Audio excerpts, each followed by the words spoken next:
when the first flu broke out in Mexico, this new particular flu, and I put on YouTube a 10-minute special report on the Mexican flu. Tonight I'm going to share with you what the British government has done, stockpiling Baxter's vaccinations, and I won't talk too much about Novavax tonight.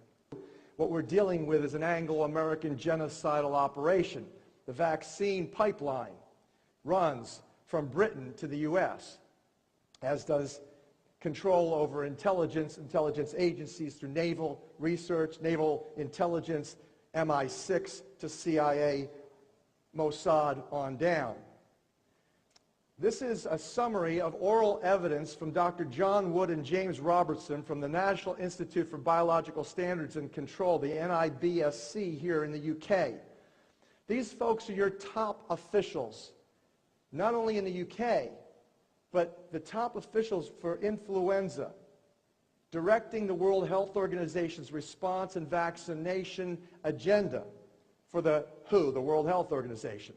In essence, these two men have the most powerful positions of any person on this planet in directing the response, the quote, biodefense response for influenza. This is a summary that was presented in writing based on virtually a backroom deal and discussion by World Health Organization officials and the think tanks that were involved in the biodefense strategies for the global pandemic of H5N1, the avian, and H1N1 swine flu and Spanish flu strains. Dr. Robertson, from this evidence, you can absolutely be certain, number one, controls the standardization of influenza vaccines based on these strains of flu viruses produced on behalf of the World Health Organization.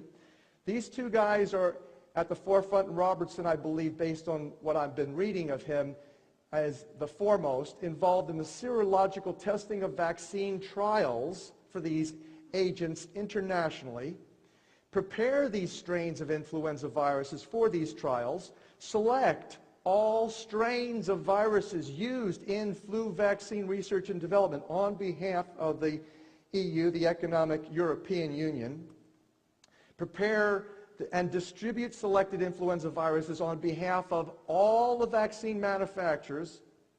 So in other words, if you've got a vaccine corporation, a maker of vaccinations anywhere in the world, this is the guy, particularly Robertson, who selects what viruses you're going to be working with to produce that vaccine.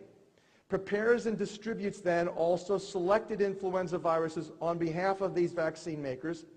Then promotes, I mean, this is the guy who's out in the front over every single meeting, promoting the governmental stockpiling of the latest influenza vaccines, providing economic incentives, he does, for private companies to invest in vaccine research and development.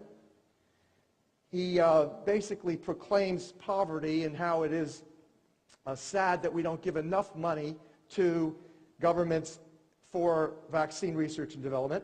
He prefers American corporate collaborations with H5N1, H1N1, and H9N2 research, allegedly due to the availability of U.S. taxpayer money to fund this research and development and stockpiling of vaccines.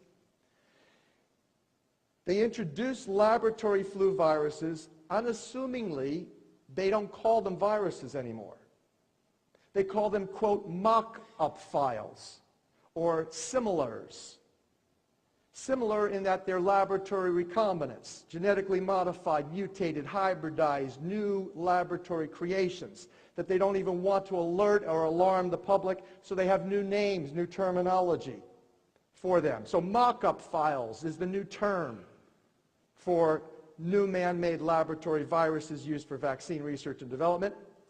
They entice corporations by sharing these mock-up files to companies to invest, and then they generate new vaccine viruses, these mock-up files or biosimilars, using reverse genetics that Dr. Robertson apparently has a patent on, and that he has the opportunity to have this lucrative intellectual property make him money. not essentially right now until the stockpiling and the order is placed. That's when the payoff comes to Dr. Robertson. Beyond having the biotechnology patents and that capability of earning vast wealth from humanity's suffering and intoxication, he holds material transfer agreements that also provide compensations following their delivery of reverse-engineered viruses to vaccine companies when related vaccine are ordered, stockpiled, or commercialized. Now, this is what I need to share with you. That was just interesting facts that I shared. They're pretty indicting insofar as conflicts of interest. I'm sure most people who still have a pea brain operating, still they can realize there's a gross conflict of interest in having the world depend on people who hold this kind of power and financial incentive. But this is the issue that I'm concerned about as a researcher in this field. This is a quote from this oral summary in a World Health Organization conference discussing what will be done with regard to influenza.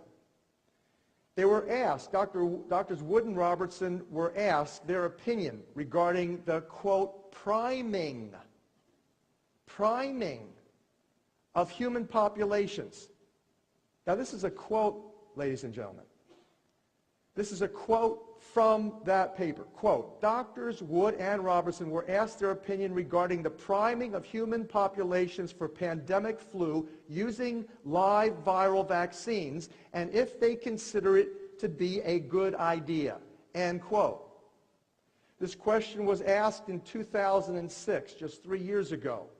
At the time, they were dealing with another Tyson Corporation-related outbreak of the avian flu. If you've read the book Healing Codes for the Biological Apocalypse several years ago, I produced that book, and I showed you the ties, intimate ties, and the first time H5N1 was even talked about in the mainstream media, it was associated with the Tyson corporations vying for a global monopoly over the poultry industry. They apparently loosed these viruses in chickens in Asia. They targeted family farmers and smaller corporations to literally put those folks out of business. And that's the way that industrial espionage, games, and sabotage, and literally serial slayings and mass murder to effect economic benefits for large multinational corporations is played today. The concept that human populations would be primed, you've got to ask one simple question. What would be required in order to convince the public, the entire human population of the planet, to submit to such a priming? I can tell you as a behavioral science expert, Harvard trained in behavioral science, media health education, health promotion, persuasion technologies, research and development, which is why I can watch mainstream media, headline news, and I see it for the cues, the subtle cues, the triggering, all of the little neuro-linguistic programming, messaging, and all of this incredible population manipulation through what is technically called psychological operations, psychological warfare, or short, it's called PSYOPs.